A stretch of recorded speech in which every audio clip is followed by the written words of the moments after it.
Hay historias que no se cuentan para ser famosas, se cuentan para no pudrirse por dentro. Durante años guardé silencio, no porque no tuviera nada que decir, sino porque decirlo tenía un precio. Este no es un relato de héroes perfectos, es la confesión de alguien que estuvo ahí, cuando el uniforme pesaba más que el arma, cuando obedecer era más peligroso que enfrentarse al enemigo. Esto no pasó en una película, pasó aquí, y pasó de verdad. Temporada 1. Lo que nunca se dijo. Hay silencios que no nacen del miedo, nacen de la experiencia. Durante mucho tiempo pensé que callar era una forma de protegerme. Después entendí que el silencio también te consume, te persigue, se queda contigo cuando todo está en calma. Este relato no fue escrito para señalar culpables. Fue escrito porque hay verdades que si no se dicen, se pudren por dentro. Aquí no hay fechas exactas, no hay nombres reales, no hay ubicaciones precisas. No porque no existan, sino porque aún existen consecuencias. Esto no es una historia de buenos contra malos. Es la historia de cómo una institución noble puede ser deformada por decisiones humanas. Y de cómo portar un uniforme no siempre significa entender el precio que conlleva. Si estás escuchando esto, no es casualidad. Tal vez estuviste ahí. Tal vez conoces a alguien que estuvo. O tal vez, sin saberlo, viviste protegido por personas que nunca serán reconocidas. Esto es Relato Confidencial. Y esta es la historia completa. Capítulo 1. El uniforme. El día que nos prohibieron salir con el uniforme, entendí que algo muy serio había comenzado. Cuando ingresé al ejército, no lo hice por odio, ni por violencia, ni por ambición. Lo hice porque creí en algo más grande que yo. Creí en el orden, en la disciplina, en la idea de servir. Desde el primer día te rompen, no físicamente al inicio, sino mentalmente. Te quitan hábitos, te quitan palabras, te quitan gestos. Aprendes a caminar distinto, a hablar distinto, a mirar distinto. El uniforme no es ropa, es identidad, es pertenencia. Es una promesa silenciosa de que, pase lo que pase, responderás. Los entrenamientos eran extenuantes, el cansancio se volvía permanente. Dormías poco, pensabas menos. Pero todo parecía parte del proceso, nada fuera de lo esperado. Hasta ese día. Un día común, sin anuncios previos, sin dramatismo. Formados dentro del cuartel, recibimos una orden directa. Quedaba estrictamente prohibido salir de las instalaciones con el uniforme de percha durante el uso de la franquicia. La franquicia es el descanso, el único momento donde recuerdas que tienes vida afuera, familia, casa, normalidad. Esa orden no se da por capricho, no se da por protocolo. Esa orden se da cuando el riesgo es real. Ahí entendí que algo había cambiado, que ya no éramos solo soldados entrenando, éramos piezas entrando en movimiento. El presidente había declarado una ofensiva directa, y esta vez no era discurso, era operación. Capítulo 2. La confianza inicial. Al inicio, debo admitirlo, confiaba. Confiaba en el entrenamiento, en la cadena de mando, en que lo que hacíamos era correcto. Nos decían que la situación estaba controlada, que nuestra presencia bastaría, que era cuestión de tiempo. Salíamos a patrullar en vehículos urbanos, convoyes largos, armas listas, órdenes claras. Veía a mis compañeros y pensaba que estábamos preparados para cualquier cosa. Había seguridad en los movimientos, había disciplina. Pero la ciudad no se sentía normal. Las calles estaban vivas, pero tensas. La gente miraba distinto, algunos con alivio, otros con miedo, otros con odio. Las policías estaban rebasadas, eso era evidente. Robos constantes, extorsiones abiertas, privaciones ilegales de la libertad a plena luz del día. Parecía grave, lo era, pero todavía no entendíamos la profundidad del problema. Yo creía que estaba preparado, No sabía que la guerra real no se anuncia, se infiltra. Capítulo 3. Vigilados. Durante días patrullamos sin resultados, hasta que descubrimos que alguien nos observaba. Los primeros días fueron frustrantes. Demasiado silencio, demasiada calma. No había enfrentamientos, no había detenidos, no había respuestas. Solo recorridos interminables, calles memorizadas, rutas repetidas. Hasta que una patrulla rompió la rutina.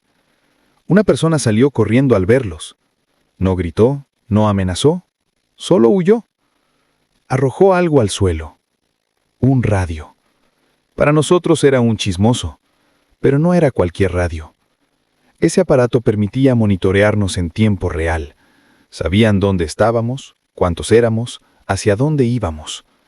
Durante todo ese tiempo, no éramos cazadores, éramos observados. Cuando el grupo de comunicaciones logró intervenir esas señales, algo cambió. Por primera vez, dejamos de caminar a ciegas. Comenzaron los aseguramientos, las persecuciones, las detenciones reales. Pero también ocurrió algo más. Alguien se dio cuenta de que ya no éramos ingenuos. Capítulo 4. Cuando la guerra cambia de forma. Al principio, cuando comenzaron las agresiones directas, respondíamos bien. Estábamos entrenados. Ellos no. Pero el enemigo aprende rápido cuando tiene recursos.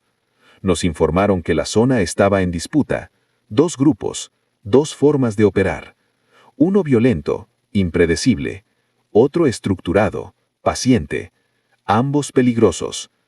Comenzaron a reclutar exmilitares, gente que sabía moverse, que sabía esperar, que habían perdido el miedo a la violencia.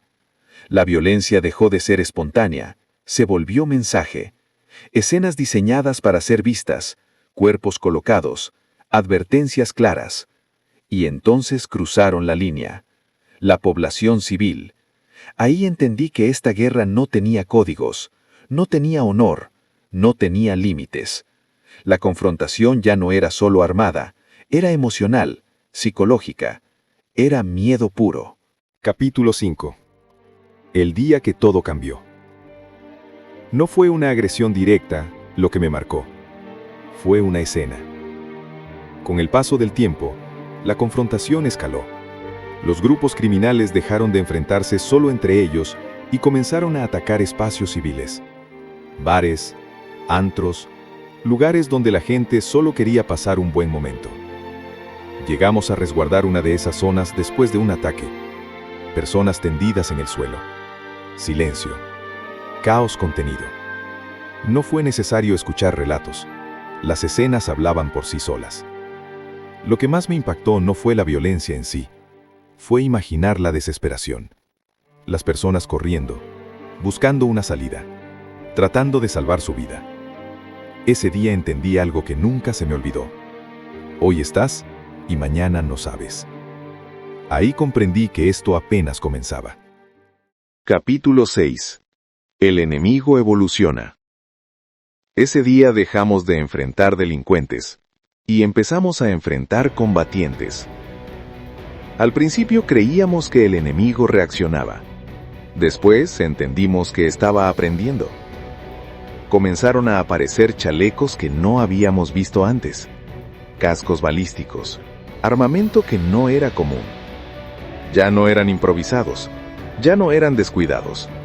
Había planeación, había logística, había conocimiento táctico. Y luego llegaron los vehículos, blindajes artesanales, placas soldadas, estructuras diseñadas para resistir impactos. Los llamaban monstruos. Los escondían en zonas desérticas, enterrados, camuflados bajo la arena. No era una respuesta desesperada, era una evolución. Los mandos autorizaron responder de manera proporcional. Era inevitable. La confrontación dejó de ser desigual, pero también dejó de ser contenida. Las consecuencias no tardaron. Privaciones ilegales de la libertad, ataques dirigidos, seguimientos. Compañeros que un día estaban formados contigo y al siguiente ya no regresaban. No había discursos. No había ceremonias. Solo ausencias. Muchas. Ahí entendí algo con claridad absoluta. La guerra ya no era por control, ni por territorio. Era por sobrevivir. Capítulo 7. El enemigo interno. El enemigo no siempre estaba afuera. Hubo un día que se me quedó grabado, no por lo que ocurrió, sino por lo que no se hizo. Escuchamos detonaciones de un arma automática. No estaban lejos, no eran confusas. Se informó al oficial al mando. La orden fue simple: ignorar, cambiar la ruta. No se discutió, no se cuestionó. Seguimos avanzando. Minutos después regresamos a la zona, no para intervenir, solo para documentar. Personas que ya no estaban con vida. Nada más. Ahí algo se rompió dentro de mí. No fue miedo, fue claridad. Entendí que había decisiones que no tenían que ver con la seguridad, ni con la estrategia. Tenían que ver con intereses.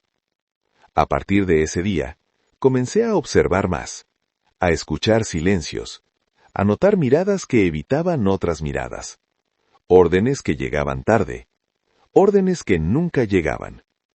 Entendí que había personas trabajando para distintos lados, y que el uniforme no siempre indicaba lealtad. Confiar ciegamente dejó de ser una opción. Ese día dejé de confiar sin preguntar. Capítulo 8. La llamada. Hubo un día en el que todo se alineó. Información precisa, movimientos claros, tiempos exactos. No era suerte, era trabajo bien hecho. Un oficial recibió una denuncia anónima. No era la primera, pero esta vez tenía sustento. Se actuó como debía hacerse. Se realizaron detenciones. Se aseguró material. Se documentó todo conforme al procedimiento. Nada fuera de la ley. Nada improvisado. Por primera vez en mucho tiempo, sentí que las cosas se estaban haciendo bien. Antes de que el oficial pudiera rendir el informe, antes de que llegara la cadena de mando, sonó el teléfono. Era un general. No preguntó qué había pasado. No pidió detalles. No solicitó evidencias. Solo dio una orden: que todo fuera liberado. Que no quedara registro. Que el asunto se viera por cerrado. No hubo discusión. No hubo explicación. La línea se cortó. Ahí quedó claro. El problema no estaba en la calle. No estaba en los grupos armados. No estaba en la violencia visible. El problema estaba arriba. Ese día entendimos que había líneas que no se podían cruzar, aunque fueran las correctas. Y que en esta guerra, decir la verdad también tenía consecuencias. Capítulo 9. Cuando hacer lo correcto te convierte en problema. En el ejército te enseñan algo desde el primer día: disciplina, honor y lealtad. Te repiten esas palabras hasta que dejan de ser conceptos y se convierten en reflejos. Obedeces antes de cuestionar, actúas antes de dudar. Te dicen que hacer lo correcto siempre tiene recompensa, que cumplir con tu deber te protege. Durante mucho tiempo lo creí. La guerra, sin embargo, te enseña otra cosa. Hay momentos en los que hacer tu trabajo no te convierte en ejemplo, te convierte en estorbo. No por fallar, sino por hacerlo demasiado bien. Había oficiales que solo querían trabajar con integridad, sin bandos, sin favores, sin acuerdos en lo oscuro. Gente que cumplía la ley incluso cuando nadie miraba. A ellos no se les reconocía, se les vigilaba, se les marcaba, se les aislaba, porque en una guerra deformada, el que actúa con honor rompe el equilibrio de los intereses. No encajaba, no convenía. Ahí entendí algo que no te enseñan en ningún adiestramiento. No todos los enemigos usan un uniforme distinto. Algunos dan órdenes, algunos firman documentos, algunos hablan de disciplina, pero castigan la rectitud. Ese día quedó claro algo que no se dice en voz alta. Hacer lo correcto no siempre te protege. A veces, te pone en la mira. Capítulo 10. Lo que no debía existir. Había cosas que no se podían preguntar. No estaba escrito en ningún reglamento. Nadie lo decía directamente. Simplemente se entendía. Existían grupos que no figuraban en ningún organigrama. No eran oficiales, no eran reconocidos. No portaban insignias claras, no seguían rutas normales. Solo los veíamos entrar y salir. A veces, con personas detenidas.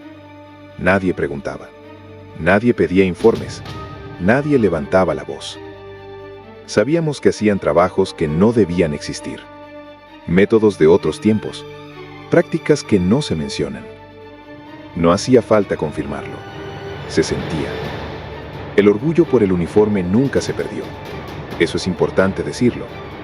Pero la decepción hacia ciertos mandos creció en silencio, como algo que no se puede expulsar. Porque el ejército es una institución noble, histórica, necesaria. Las personas, no siempre. Aprendí algo fundamental en ese periodo. Guardar silencio no siempre es cobardía. A veces, es supervivencia. Aprendí a callar, para seguir con vida. Capítulo 11. La calma falsa. Un día simplemente dejaron de atacarnos. No hubo anuncio, no hubo victoria, no hubo cierre. Los ataques comenzaron a disminuir. Uno de los grupos criminales empezó a desaparecer. Otro se consolidó. Cuando realizábamos aseguramientos, las personas no se resistían. No corrían, no huían, no peleaban.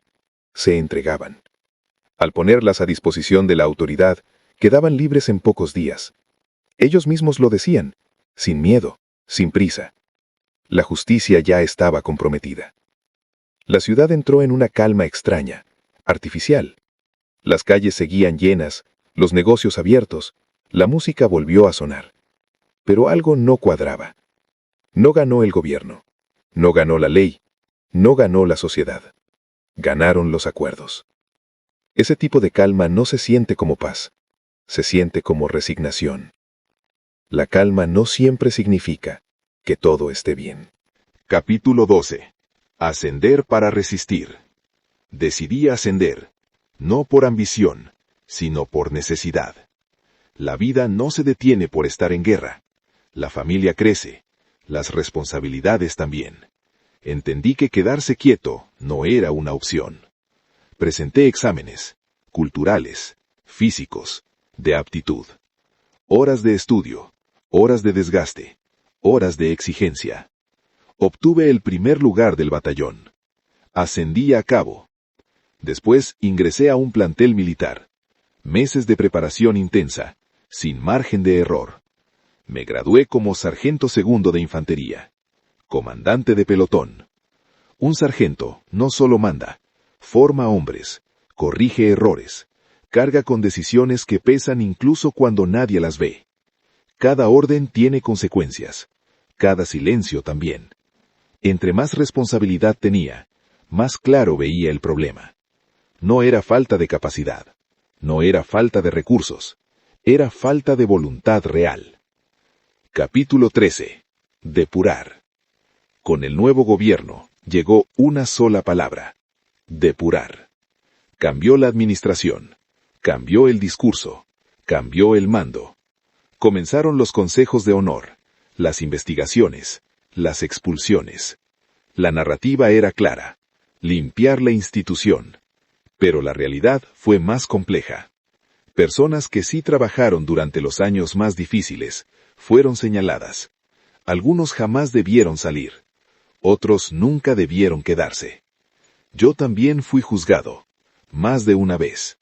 Comparecencias, procesos, revisiones exhaustivas. Gané cada uno. No porque fuera perfecto, sino porque actué conforme a la ley. Aún así, algo ya estaba roto. La confianza, la lealtad ciega. La idea de que hacer las cosas bien era suficiente. Hacer lo correcto no siempre te protege.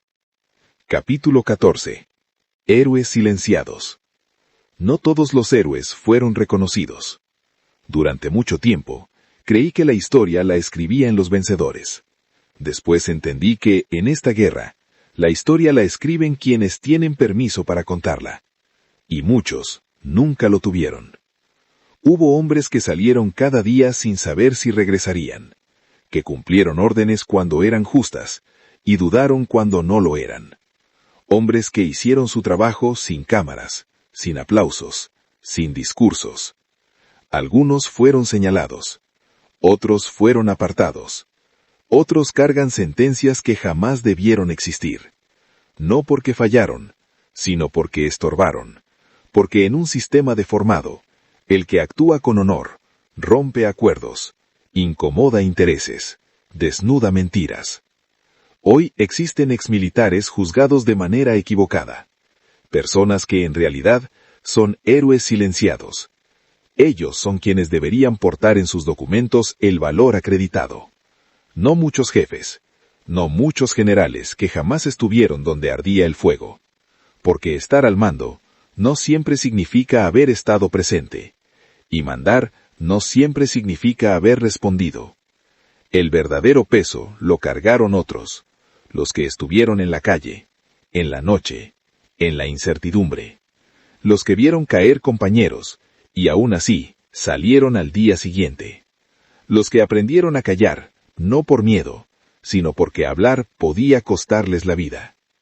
Este relato no busca absoluciones, tampoco venganza.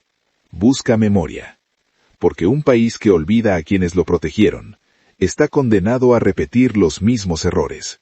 Y porque hay silencios que no deberían heredarse. Confesión final. Hoy ya no porto el uniforme, pero nunca dejé de respetarlo.